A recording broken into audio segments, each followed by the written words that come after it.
Sir Arthur Conan Doyle's A Study in Scarlet, Chapter 3, The Lauriston Gardens Mystery. I confess that I was considerably startled by this fresh proof of the practical nature of my companion's theories. My respect for his power of analysis increased wondrously. There still remained some lurking suspicion in my mind, however, that the whole thing was a prearranged episode, intended to dazzle me, though what earthly object he would have in taking me in was past my comprehension. When I looked at him, he had finished reading the note, and his eyes had assumed a vacant, lackluster expression which showed mental abstraction. "How in the world did you deduce that?" I asked. "Deduce what?" said he petulantly. "Why, that he was a retired sergeant of Marines." "I have no time for trifles," he answered brusquely, then with a smile. "Excuse my rudeness. You broke the thread of my thoughts. But perhaps it is as well. So you actually were not able to see that the man was a sergeant of Marines?" "No, indeed." "It was easier to know it than to explain why I knew it. If you were asked to prove that 2 and 2 made 4, you might find some difficulty. Yet you are quite sure of the fact.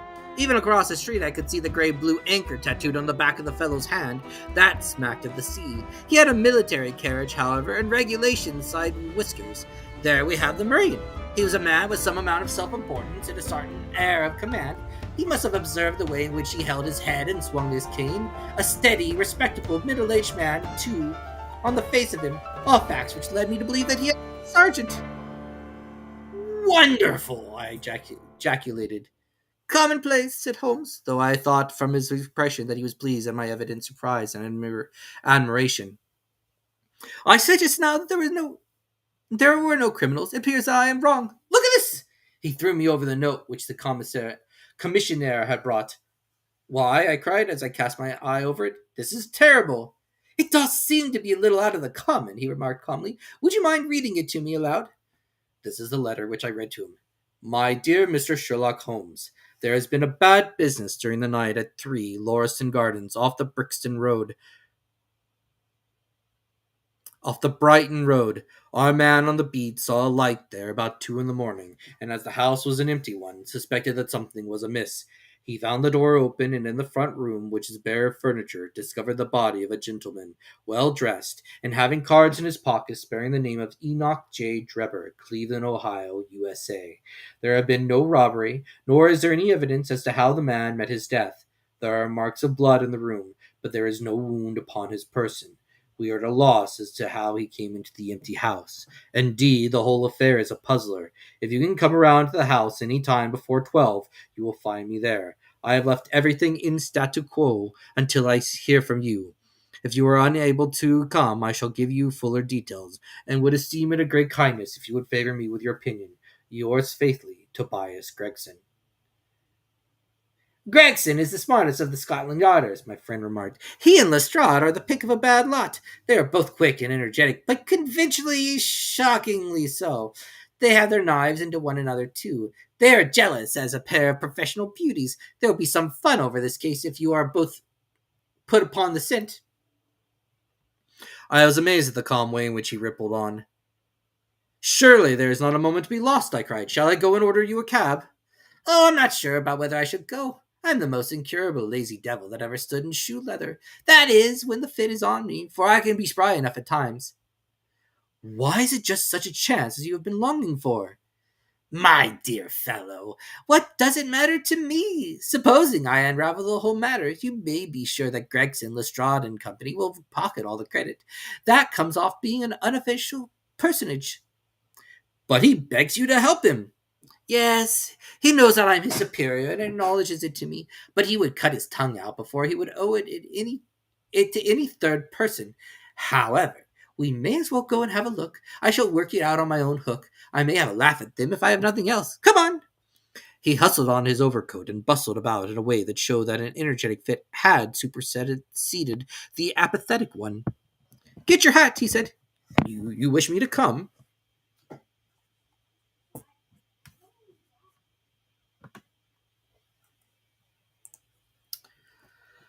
"Yes, if you have nothing better to do." A minute later, we were both in a hansom driving furiously for the Brighton Road. It was a foggy, cloudy morning, and a dun-colored veil hung over the housetops, looking like a reflection of the mud-colored streets beneath. My companion was in the best of spirits and prattled away about Cremona fiddles and the difference between a Stradivarius and an Amati. As for myself, I was silent, for the dull weather and the melancholy business upon which we were engaged depressed my spirits. You don't seem to be give much thought. You don't seem to have give much thought to a matter in hand," I said at last, interrupting Holmes' musical disquisition. "No data yet," he answered. "It is a capital mistake to theorize before you have all the evidence. It biases the judgment." "You will have your data soon," I remarked, pointing with my finger. "This is the Brighton Road, and that is the house, if I am not very much mistaken." "So it is. Stop, driver, stop!" We were still a handsome 100 yards or so from it, but he insisted upon our alighting, and we finished our journey upon foot. Number 3, Lauriston Gardens, wore an ill-omened and minatory look. It was one of 4 which stood back some little way from the street, 2 being occupied and 2 empty.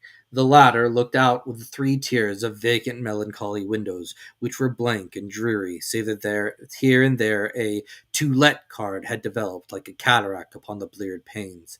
A small garden sprinkled over with scattered eruption of sickly plants separated each of these houses from the street, and was traversed by a narrow pathway, yellowish in color and consisting apparently of a mixture of clay and of gravel.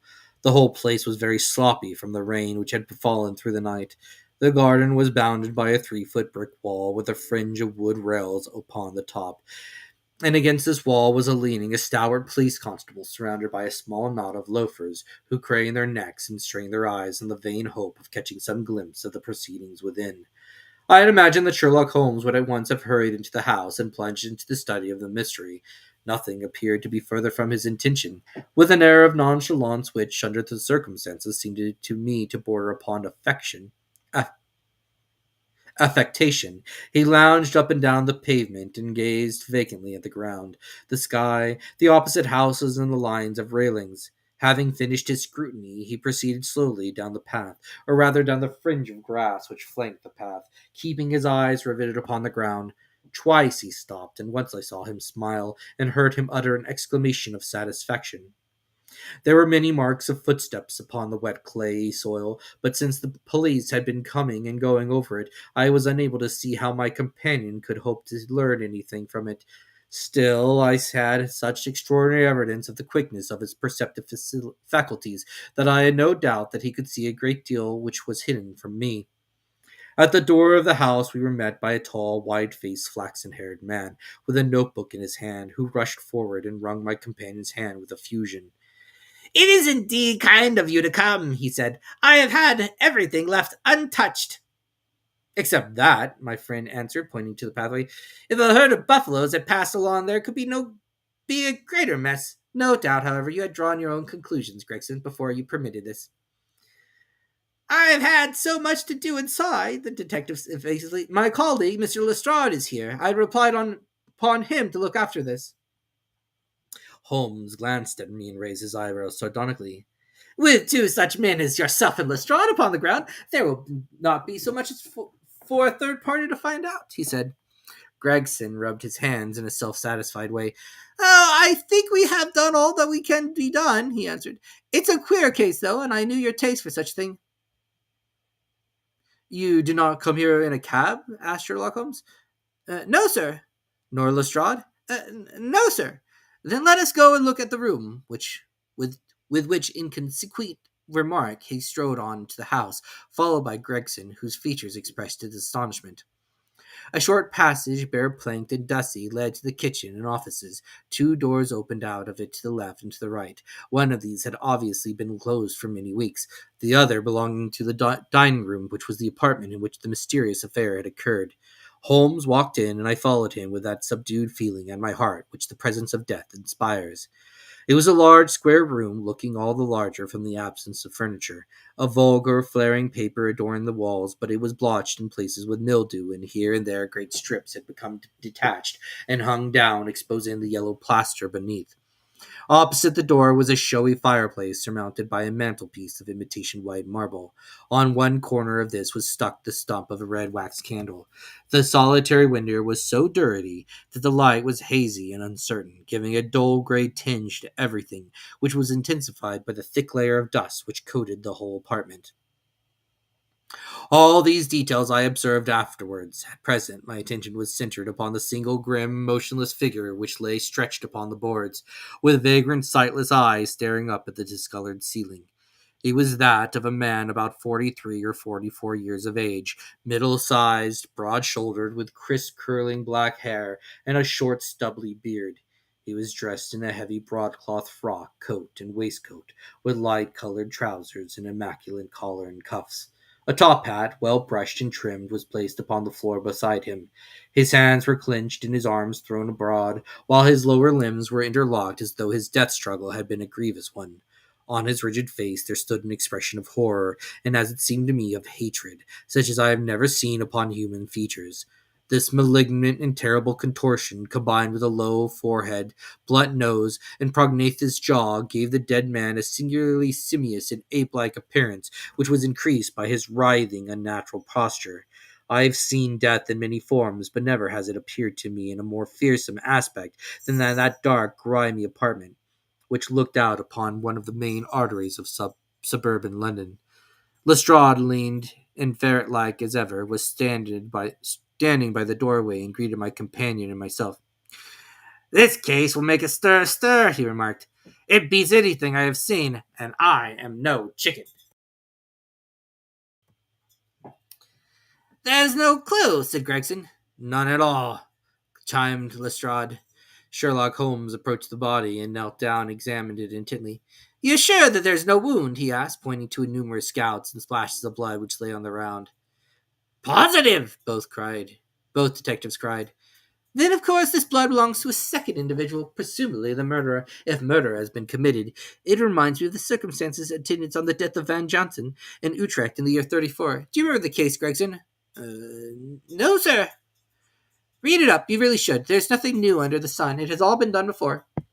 As he spoke, his nimble fingers were flying here, there, and everywhere, feeling, pressing, unbuttoning, examining, while his eyes wore the same far-away expression which I have already remarked upon. So swiftly was the examination made that one would hardly have guessed the minuteness with which it was conducted.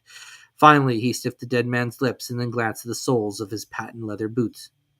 "He's not been moved at all?" he asked. "No more than was necessary for the purposes of our examination." "You can take him to the mortuary now," he said. "There's nothing more to be learned." Gregson had a stretcher and 4-men at hand. At his call, they entered the room, and the stranger was lifted and carried out. As they raised him, a ring tingled down and rolled across the floor. Lestrade grabbed it and stared at it with mystified eyes.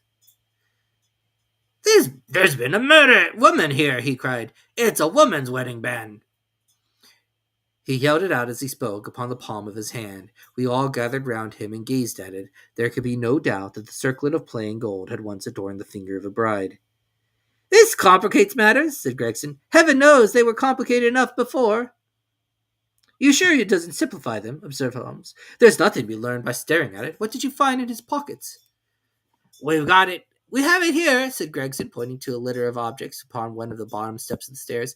"A gold watch, number 97163, by Barraud of London. Gold Albert chain, very heavy and solid. Gold ring with Masonic device. Gold pin, bull's dog's head with rubies as his eyes. Russian leather card case with cards of Enoch J. Drebber of Cleveland. Correspondence with the EJD upon the linen. No purse, but loose money to the extent of £7 13. Pocket edition of Boccaccio's Decameron, with name of Joseph Stangerson upon the flyleaf. 2 letters, one addressed to E. J. Drebber and one to Joseph Stangerson. At what exchange? American Exchange, Strand, to be left till called for. They are both from the Gwydion Steamship Company, and refer to the sailing of their boats from Liverpool. It is clear that this unfortunate man was about to return to New York." "Have you made any inquiries as to this man Stangerson?" "I did it once, sir," said Gregson. "I've had advertisements sent to all the newspapers, and one of the men have gone to the American Exchange, but he has not returned yet." "Have you sent to Cleveland?" "We telegraphed this morning." "How did you word your inquiries?" "We simply detailed the circumstances and said that we should be glad of any information which could help us." "You did not ask for particulars on any point which appeared to you to be crucial?" "I asked about Stangerson." "Nothing else? Is there no circumstance on which this whole case appears to hinge? Will you not telegraph again?" "I have said all I have to say," said Gregson in an offended voice. Sherlock Holmes chuckled to himself and appeared to be about to make some remark when Lestrade, who had been in the front room while we were holding this conversation in the hall, reappeared upon the scene, rubbing his hands in a pompous and self-satisfied manner. Mr. Gregson, he said, I have just made a discovery of the highest importance, and one which would have been overlooked had I not made a careful examination of the walls. The little man's eyes sparkled as he spoke, and he was evidently in a state of suppressed exultation at having scored a point against his colleague. Come here, he said, bustling back into the room, the atmosphere of which felt clearer since the removal of its ghastly inmate. Now stand there. He struck a match on his boot and held it up against the wall. Look at that, he said triumphantly. I remarked that the paper had fallen away in parts. In this particular corner of the room, a large piece had peeled off, leaving a yellow square of coarse plastering. Across this bare space there is scrawled in blood-red letters a single word, Haraka. What do you think of that? Cried the detective with the air of his showman exhibiting his show. This was overlooked because it was in the darkest corner of the room, and no one thought of looking it there. The murderer has written it with his or her own blood. See this smear where it has trickled down the wall? That disposes of the idea of suicide anyhow. Why was that corner chosen to write it on? I will tell you. See that candle on the mantelpiece? It was lit at the time, and if it was lit this corner, it would be the brightest instead of the darkest portion of the room. And what does it mean now that you have found it? Asked Gregson in a depreciatory voice. Mean? Why, it means that the writer was going to put the female named Rachel, but was disturbed before he or she had time to finish. You mark my words, which this case has something to do with it. It's all very well for you to laugh, Mr. Sherlock Holmes. You may be very smart and clever, but the old hound is the best, when all is said and done. I really beg your pardon, said the companion, who had ruffled the little man's temper by bursting into an explosion of laughter. You certainly have the credit of being the first of us to find this out, and as you say, it bears every mark of having been written by the other participant in last night's mystery. I have not had time to examine the room yet, but with your permission, I shall do so now. As he spoke, he whipped a tape measure and a large round magnifying glass from his pocket. With these two implements, he trotted noiselessly about the room, sometimes stopping, occasionally kneeling, and once lying flat upon his face.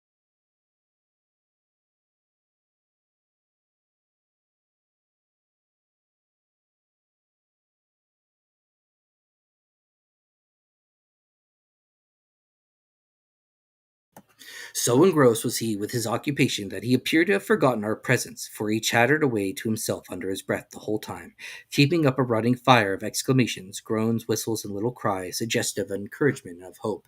As I watched him, I was irresistibly reminded of a pure-blooded, well-trained foxhound as it dashes backwards and forwards through the covert, whining its eagerness, until it comes across the lost scent. For 20 minutes or more he continued his researches, measuring with the most exact care the distance between marks which were entirely invisible to me, and occasionally applying his tape to the wall in an equally incomprehensible manner. In one place he gathered up very carefully a little pile of gray dust from the floor, and packed it away in an envelope. Finally, he examined with his glass the word upon the wall, going over every letter of it with the most minute exactness. This done, he appears to be satisfied, for he replaced his tape and his glass in his pocket. They say that genius is an infinite capacity for taking pains, he remarked with a smile. It is a very bad definition, but it does apply to detective work. Gregson and Lestrade had watched the maneuvers of this amateur companion with considerable curiosity and some contempt. They evidently failed to appreciate the fact, which I had begun to realize, that Sherlock Holmes' smallest actions were all directed towards some definite and practical end. What do you think it is, sir? They both asked. It would be robbing you of the credit of the case if I was to presume to help you, remarked my friends. You are doing so well now that it would be a pity for anyone to interfere. There was a word of sarcasm in his voice as he spoke. If you will let me know how your investigations go, he continued, I shall be happy to give you any help I can. In the meantime, I shall like to speak to the constable who found the body. Can you give me his name and address? Lestrade glanced at his notebook. John Rance, he said. He is off duty now. You will find him at 46 Audley Court, Kennington, Park Gate. Holmes took a note of the address. Come along, doctor, he said. We shall go and look him up. I'll tell you one thing which may help you in the case, he continued, turning to the two detectives. There has been a murder done, and the murderer was a man. He was more than 6 feet high, was in the prime of his life, had small feet for his height, wore coarse, square-toed boots, and smoked a Trichinopoly cigar. He came here with his victim in a four-wheel cab, which was drawn by a horse with three odd shoes and one new one on his off foreleg. In all probability, the murderer had a florid face, and the fingernails of his right hand were remarkably long. These are only a few indications, but they may assist you. Lestrade and Gregson glanced at each other with the incredulous smile. "If this man was murdered, how was it done?" asked the former. "Poison," said Sherlock Holmes curtly and strode off. "One other thing, Lestrade," he added, turning round the door. "Rache is the German for revenge, so don't lose your time looking for Miss Rachel, and which Parthian shot." He walked away, leaving the two rivals open-mouthed behind him.